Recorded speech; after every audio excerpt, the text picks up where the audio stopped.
Seja bem-vindo ao canal da Comunidade Batista do Bueno. Se você é novo por aqui, inscreva-se, curta, comente e compartilhe. Assim você nos ajuda a levar a palavra de Deus para mais pessoas. Agora vamos meditar na palavra de Deus. Que o Senhor te abençoe. Acabou a luz na hora que a gente estava vindo para cá. A Equatorial está lá no prédio. E eles estão arrumando um negócio assim lá no poste.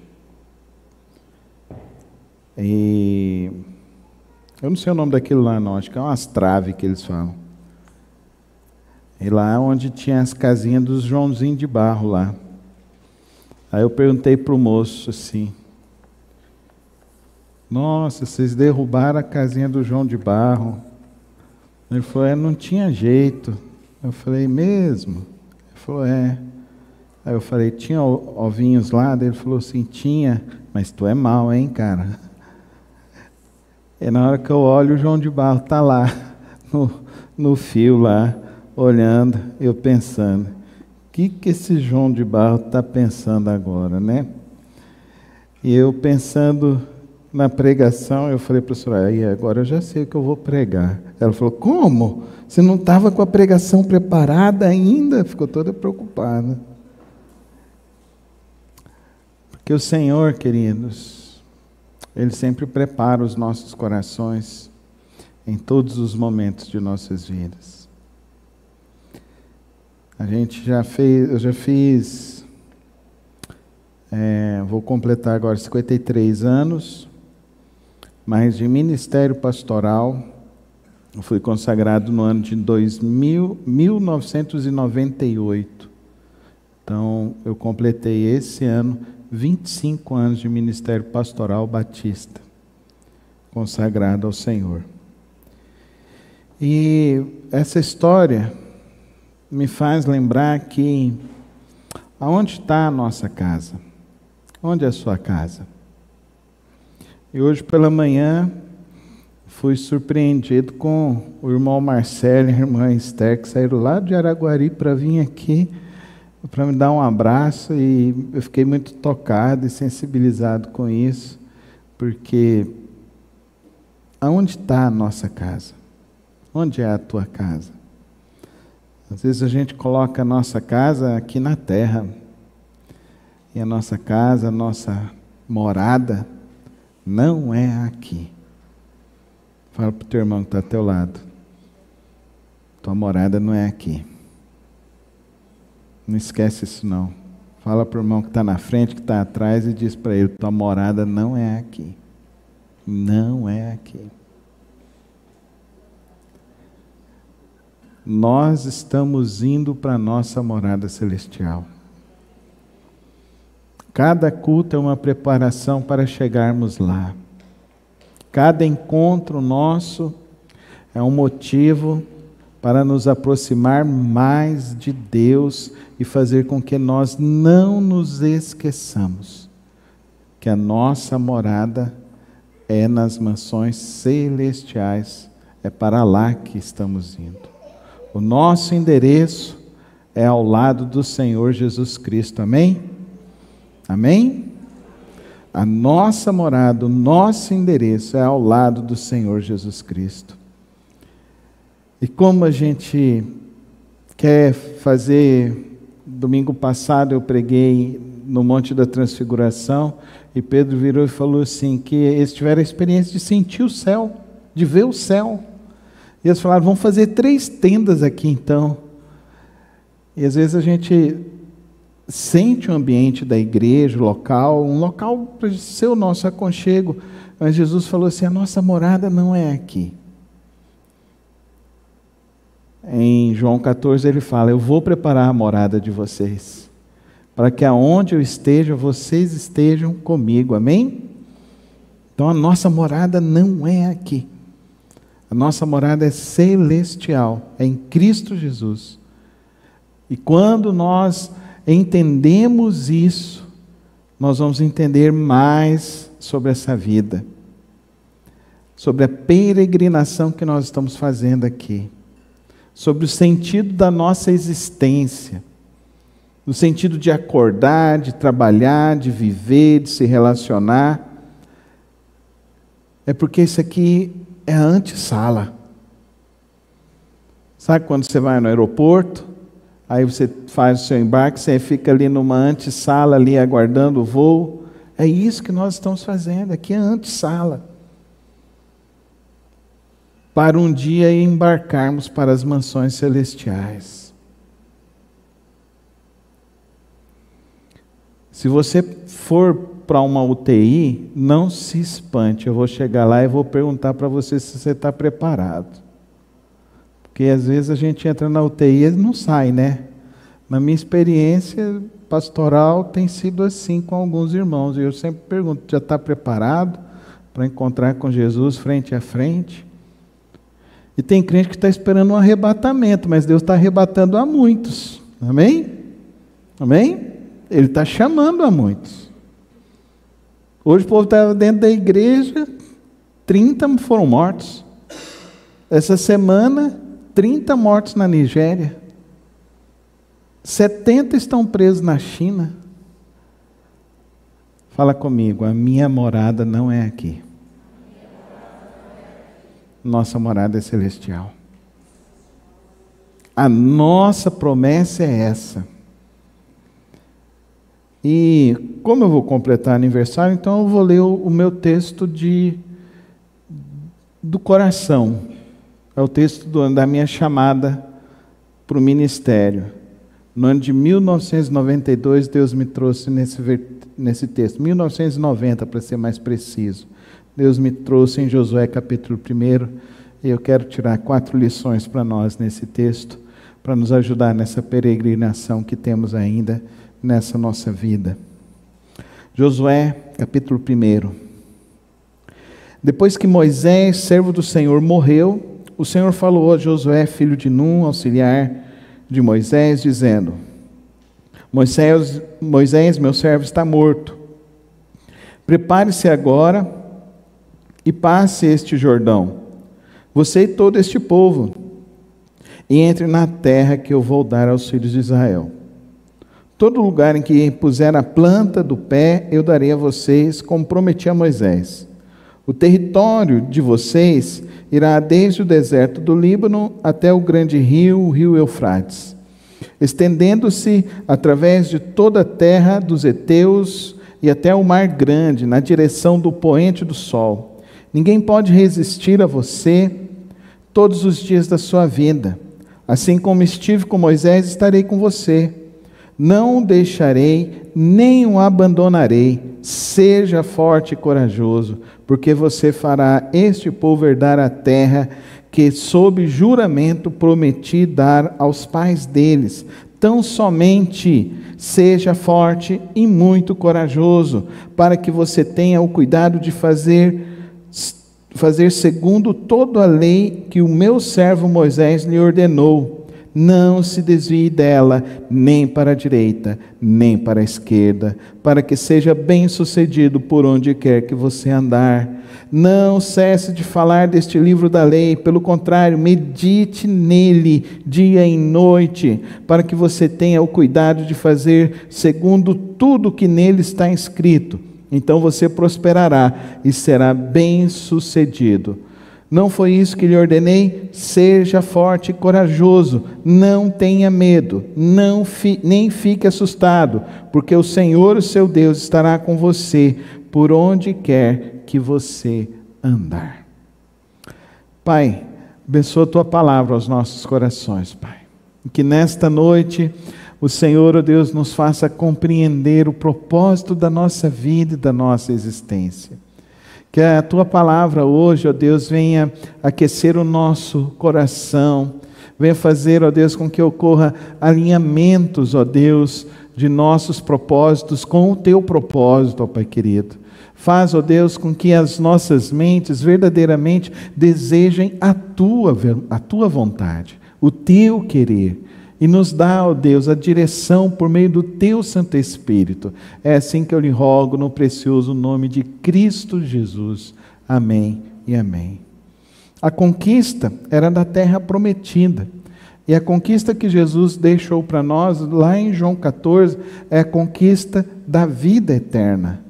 Eu vou preparar o local, e vocês sabem o caminho. E o caminho, eu sou o caminho, a verdade e a vida. E ninguém vai ao Pai a não ser por mim.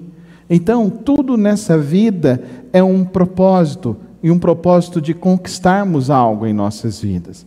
Mas a grande conquista para nós que conhecemos o Evangelho é a nossa vida eterna, a nossa herança bendita com Cristo Jesus. A herança bendita que Ele deixou e consumou na cruz do Calvário. E que Ele consumou ali, decretando para mim e para você o perdão dos nossos pecados, mas nos dando a verdadeira experiência, a verdadeira esperança, que é a ressurreição do corpo. Amém, irmãos? Então nós não somos mais seres finitos, nós não somos existencialistas, porque os existencialistas acreditam que até a vida é só em volta à matéria, e por isso se entregam então aos desejos mais libidinosos, e assim eles destroem a si, destroem o próximo, e acham que estão vivendo uma alegria fugaz, mas como você vê na história desses ícones dessa geração e das gerações que foram passando, como cantou Cazuza, os meus heróis morreram de overdose. Porque o existencialismo quer levar as pessoas a viverem para esses dias. A morada do existencialista é na terra. É uma morada sem esperança. E quando você vai na sua vida, o que você vai mais encontrar são pessoas assim, que então estão se entregando às drogas, que estão se entregando à prostituição, ao sexo libidinoso, estão se entregando muitas vezes à busca do dinheiro desenfreado, e não importa o que vai se fazer para se conquistar o dinheiro, o que importa é que eu ganhe muito dinheiro e fique rico sobre a face da terra, e isso então eu suplanto qualquer moral, suplanto qualquer ética, porque o importante é eu ganhar dinheiro. Isso é existencialismo, que não acredita que exista uma vida eterna. Eu e você não somos assim. Nós não podemos viver simplesmente e meramente pela prata vil, pelo desejo apenas e pela alegria fugaz desta vida. Nós não somos assim. Nós somos seres eternos. Fala comigo, eu sou um ser eterno. Nós viemos de Deus e nós voltaremos para Deus. Amém? Levanta sua mão e diz assim: glória a Deus. Nós voltaremos ao Senhor. Então, quando Deus confia essa missão para Josué, é um propósito de mostrar para mim e para você como devemos viver. Nós não vamos ser existencialistas. Nós vamos viver pelo propósito de Cristo Jesus, pelo propósito de Deus. E para se viver este propósito de Deus, a primeira coisa que ele diz: você ouviu o que o meu servo Moisés falou.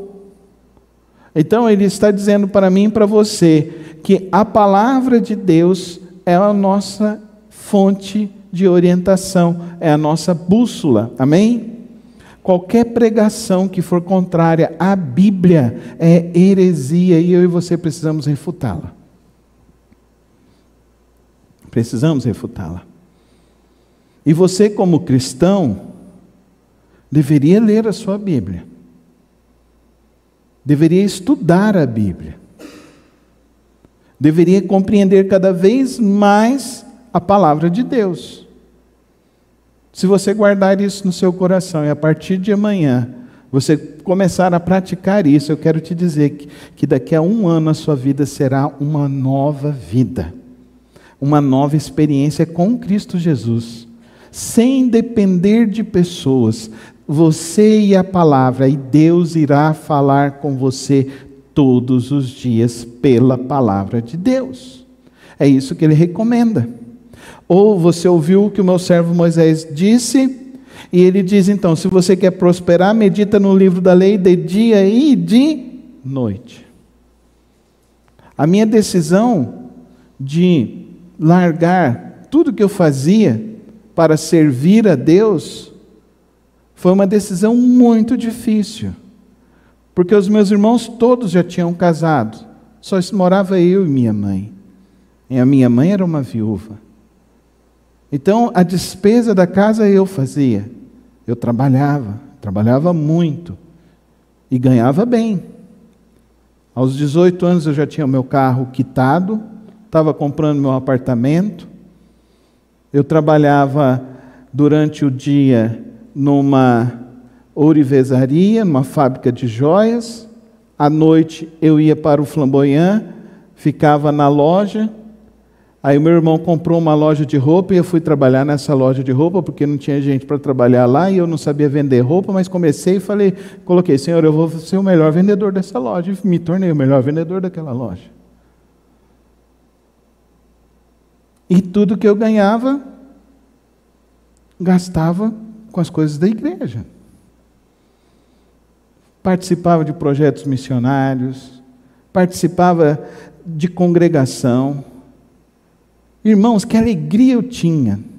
Ir para o culto de manhã, às 14h, ir na porta da igreja, da primeira igreja batista, sair junto com alguns irmãos e ir para a congregação. No meio do caminho, nós comprávamos os pães, comprávamos as mortadelas, comprávamos refrigerante Crush e fazia festa. Isso quando a gente não comprava groselha e pipoca. E era maravilhoso, fazia festa. Tem uma igreja aqui na praça do Parque Amazônia, a gente começou ali, nem rua tinha naquela época. O pessoal falava que no Parque Amazônia era onde desovava os corpos, e a gente ia para lá e a gente pregava. Saía de lá, já voltava para a igreja, 18 horas, tinha união de treinamento. E a gente ia para a união de treinamento. Lembra, Aninha? Saía da igreja, o culto terminava, era lá para as 9h30 ainda, o pessoal, vão comer um lanchão, e pagava o lanchão para todo mundo. E eu gostava e amava, e sempre amei isso. E Deus falou para mim assim, agora eu quero você em outra posição, quero que você vá estudar, quero que você vá para a obra. E eu fui para a obra de Cristo Jesus. Fui para o seminário em São Paulo. Cheguei lá, nunca tinha andado de metrô. Goianão. Cheguei lá. Aí minha mãe fez uma matula bem preparada, com a farofa, uma galinhada, e levei aqui dentro do ônibus, até chegar lá. Desci lá no terminal lá de São Paulo, peguei aquele metrô, e um infeliz me mandou para o outro lado do metrô, e eu andei naquele metrô, irmãos, para tudo quanto é lado, mas eu falei, eu vou aprender a andar nesse negócio. De uma mala do outro, outra daqui, uma mochila, carregando, porque eu entendi que Deus tinha um propósito. Eu cheguei lá, peguei todas as minhas economias, cheguei no seminário, paguei os meus 6 meses que tinha uma cantina, fui lá e paguei 6 meses de almoço e janta. Eu falei, pelo menos estou garantido por 6 meses, tem 6 meses para arrumar um emprego, já tenho um local para dormir, já tenho um lugar para comer e tenho um lugar para estudar, então pronto. No outro dia Deus manda uma pessoa, eu arrumo um emprego, vou trabalhar no Colégio Batista, de bedel de ônibus. Olha que coisa, irmãos. E Deus foi abençoando. E quando eu fui conversar com a minha mãe, falando para ela que Deus tinha colocado esse propósito, a minha mãe abre o texto de Timóteo e fala, aquele que almeja o episcopado, boa coisa é. E ela virou e falou assim, vai meu filho. Eu perguntei, e a senhora, minha mãe, como vai fazer? Deus me guardou até aqui, me guardará até o fim da minha vida. Amém, irmãos? E ela falou, o teu propósito é servir a Deus, vá servir a Deus. Foram 7 anos de muitos estudos. Foram 7 anos que eu trabalhei nos lugares mais incríveis. Irmãos, eu fui fazer uma temporada, fiquei 1 mês na favela de Acari, lá no Rio de Janeiro. Eu nunca vi tanta coisa estranha na minha vida como naquele Rio de Janeiro. Eu vou te falar, que lugar esquisito, não moro lá nunca. A não ser que Deus mandasse. Deus manda, você obedece, amém? É isso que Josué está aqui diante de Moisés, dizendo para mim e para você. Ou você ouviu o que o meu servo Moisés disse? Vai agora e conquista a terra. Eu não sei o que Deus tem para você, mas eu sei que Deus quer que você faça algo nesta sua vida.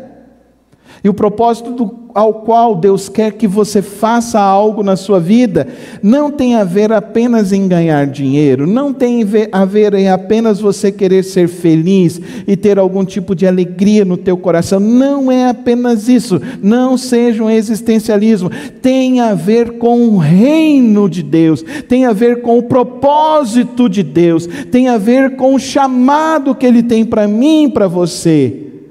Isso não é só para a minha vida, isso é para cada um de nós. O apóstolo Pedro vai nos falar em 2 de Pedro 2,9, que nós somos a geração eleita, o sacerdócio real, a nação santa, povo escolhido, exclusivo de Deus, para anunciar os feitos poderosos e maravilhosos de Cristo Jesus, amém?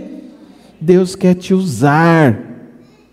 Eu espero que hoje você entenda que Deus está dizendo isso para você. Meu filho, minha filha, você tem um propósito para você viver este propósito, a sua existência. Não fique gastando os teus dias somente e meramente pela terra. Faça algo para o reino. Quem quer viver o propósito de Deus precisa entender que o seu propósito vem de Deus, amém? Seu propósito vem de Deus, e esse propósito é maravilhoso. Deus quer nos usar, Deus vai nos usar, assim como Ele usou Josué, e os feitos de Moisés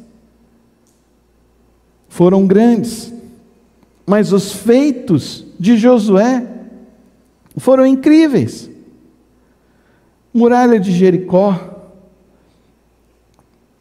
venceram só soprando corneta. Que coisa maravilhosa, estrondosa.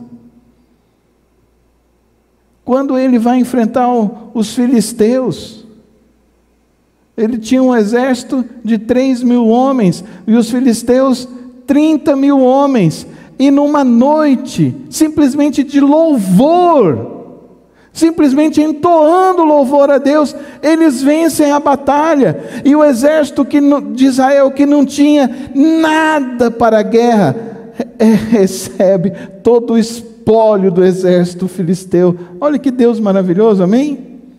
Por isso que Ele diz para mim e para você viver esse propósito, você entenda que os recursos vêm do alto, a provisão vem do Senhor.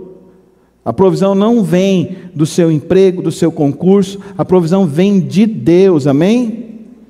Coloca a mão no teu coração e levanta a sua mão ao céu e declara isso em nome de Jesus. A minha provisão vem do Senhor, e eu confio nele, amém, querido? A tua provisão vem de Deus. Entenda, Deus quer te sustentar. Eu e você não precisamos querer viver esta vida simplesmente para querer conquistar o dinheiro desta terra, não. Meus irmãos sabem que eu não sou teólogo da prosperidade, eu não sou mesmo. Porque eu sou um teólogo mais profundo do que o teólogo da prosperidade. Eu sou um teólogo que confia na poderosa mão de Deus, amém? Você confia na poderosa mão de Deus? Então descansa a tua vida. Deus abre as portas. Deus derrama a provisão. Amém? Quem esteve pela manhã ouviu o testemunho do pastor Erlândio. A gente não tinha nem eira, nem beira, nem dinheiro, nem nada, mas chegamos até aqui. Aonde Deus quer nos levar? Há muito mais. Amém, irmãos? Há muito mais.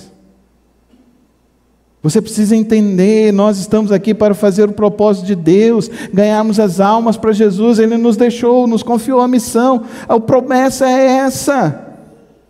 Vamos ganhar as almas para Jesus, não vamos viver apenas para a terra, vamos viver para a eternidade, amém? Aí eu e a Soraya descemos para pegar o Uber, aí eu fiquei pensando, esse João de Barro,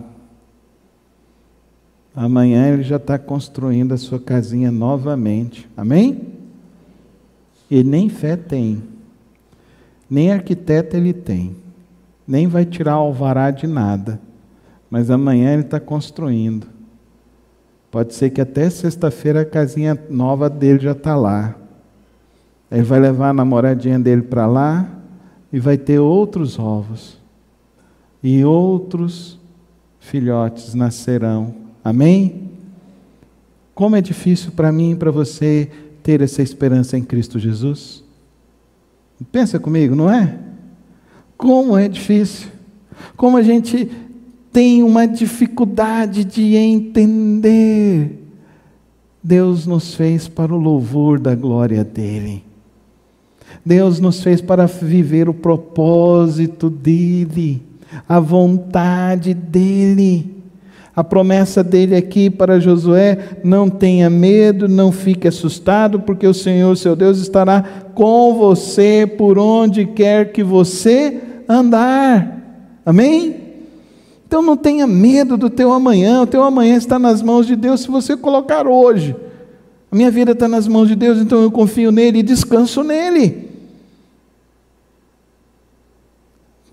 Queridos, ele fala para Josué: medita na palavra, ouça a palavra, abastece a tua vida com as coisas do céu, enche a sua vida da verdadeira esperança. Às vezes a gente está com tanta coisinha na vida, com tanta situação, e a gente fica envolto no meio de tanta picuinha, de tantas questões, sendo que a gente deveria sentar, ajoelhar e orar e confiar em Deus e saber que Ele estará conosco por onde a gente andar. Será que esse texto não nos lembra de Mateus 28? Indo, fazei discípulos de todas as nações, batizando-os em nome do Pai, do Filho e do Espírito Santo, ensinando-os a obedecer e a guardar tudo que eu vos tenho ordenado, e eis que estarei convosco todos os dias até a consumação dos séculos. Viva o propósito de Deus para a sua vida. Não se preocupe com amanhã. Não se preocupe com os ventos da política e dos governos. O Senhor continua sendo soberano e governando e reinando sobre tudo e sobre todos. Tenha a mesma atitude desse João de Barro. Semana que vem eu conto para vocês se a casinha dele está pronta ou não. Eu vou olhar a semana inteira lá para ver se ele vai. E eu tenho certeza que ele vai construir do mesmo jeito e vai ser mais bonita ainda. Amém? Porque às vezes vão ter ventos que vão querer derrubar a tua casa, e às vezes tem coisas que vão cair, tem coisas que vão se despedaçar no meio do nosso caminho, tem coisas que a gente estava com tanta esperança que as coisas iriam dar certo, que as coisas iriam acontecer, e Deus vem e fala assim: chega, meu filho. Não é isso. Você está se desviando do meu propósito. Você está se desviando pelas coisas que eu estou preparando para você. Confia em mim. Deus te diz isso nessa noite. Confia. Descansa. Enquanto eu e você não aprendermos a descansar em Deus e a confiar plenamente no Senhor, nós não desfrutaremos da grande bênção que o Senhor tem para nós, que é a paz dele que excede todo entendimento. Essa paz que nós podemos sentir é uma paz maravilhosa.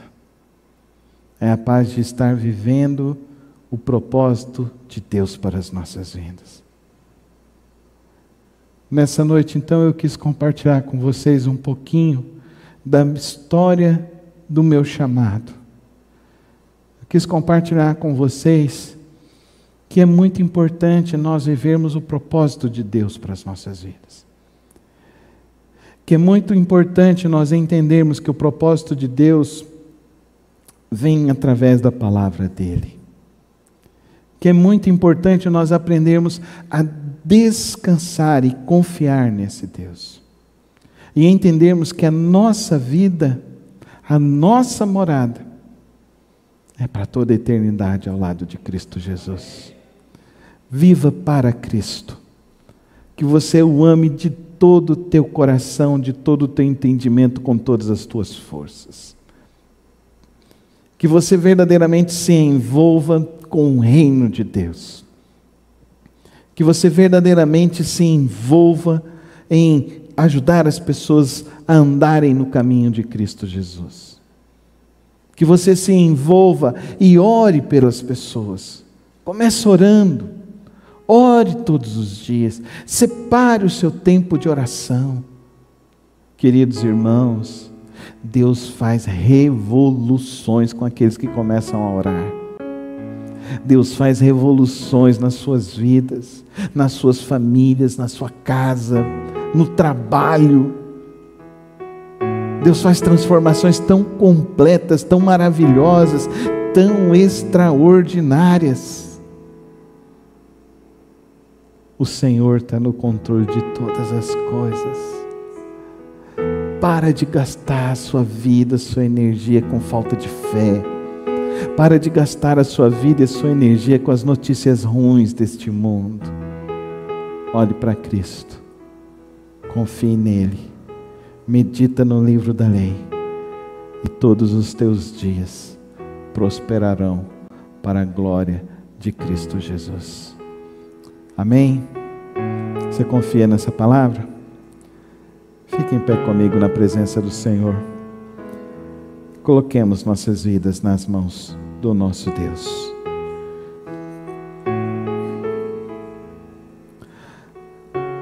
Pai querido, Pai celeste, só o Senhor pode fazer a obra inequívoca de transformação do nosso viver. Só o Senhor é capaz de produzir os verdadeiros efeitos para a nossa vida. Por isso eu rogo nesta hora, que o Senhor visite cada coração, e que o Senhor, ó Deus, derrame, ó Deus, do teu rico amor, do teu rico favor, trazendo o entendimento pelo propósito ao qual devemos viver, trazendo a direção das coisas que precisamos viver e enxergar. Toma cada vida nesta hora e nos conduz à tua vontade, ao teu querer. Que o Senhor tire de nós todo medo, toda angústia, e que saiamos daqui renovados em nossa fé e na nossa esperança em Cristo Jesus. Assim que oramos, em nome dele. Amém. Obrigado por ter acompanhado mais uma das reflexões do nosso canal. Não se esqueça de se inscrever e ativar as notificações aqui no canal. Tem vídeos novos todas as semanas e o podcast na quarta-feira. Que o Senhor te abençoe e te guarde. Até o próximo vídeo.